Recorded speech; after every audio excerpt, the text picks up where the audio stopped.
Apa yang kita pikirkan akan kita ucapkan, apa yang kita ucapkan akan kita lakukan, apa yang kita lakukan akan menjadi kebiasaan atau yang sering kita sebut sebagai habit ya. Mau jawab komentar di atas? Bang Panskur, bagaimana cara kita merubah mindset atau pola pikir yang buruk menjadi lebih baik dengan hal yang sederhana agar bisa lebih teratur lagi kehidupannya?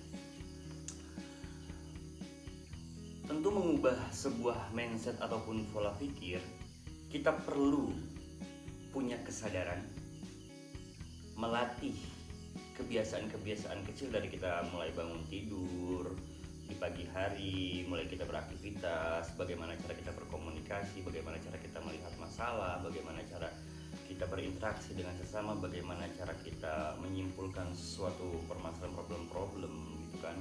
Nah, setelah kita melatih dari hal-hal kecil itu, dari bangun tidur, dari waktu pagi, saat bekerja atau apapun itu ya, hal-hal kecil dalam hidup kita, aktivitas-aktivitas dalam hidup kita.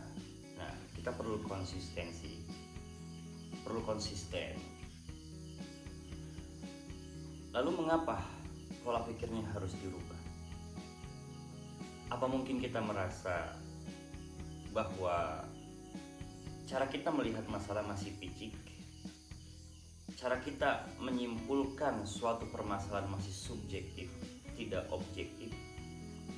Kita melihat masalah tidak pernah bijak, bukan bijaksana tapi bijak sini. Itu kan yang harus dirubah dari pola pikir kita sebenarnya.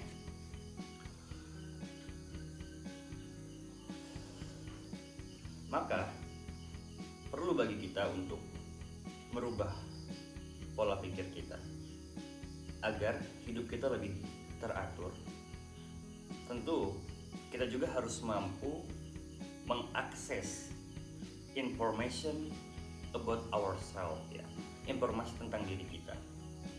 Apakah selama ini yang kita lakukan, pola pikir yang sudah terbentuk dari kita kecil sampai sekarang itu baik atau tidak baik, buruk atau tidak buruk?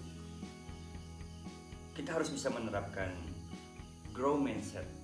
Kita harus terus mengembangkan bagaimana cara orang besar itu tumbuh, bagaimana cara Rudy Habibie itu melihat masalah, bagaimana cara orang-orang hebat melihat masalah, bagaimana cara orang kaya itu melihat suatu problem-problem dalam